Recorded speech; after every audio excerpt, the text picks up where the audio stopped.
रवि किशन भैया के दे सुना साली हो। एक बात और बता देता हूँ कि बबुआन जी जो खोजबू गगह के लोई कम के सुना साली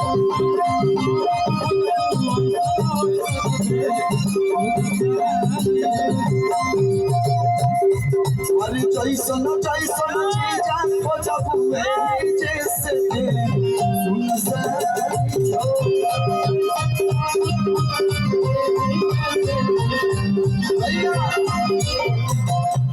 खाली मैसेज पर मैसेज भेजेलू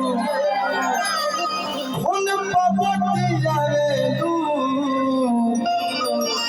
कोई पर वादा कोइलू मिले के अरे मिली ना आवेलू कितनी बोला हो तनी बोला हो डेट बढ़ी की गाड़ी लड़ी मैं हमारे जगह भाई कहता है साहब पहले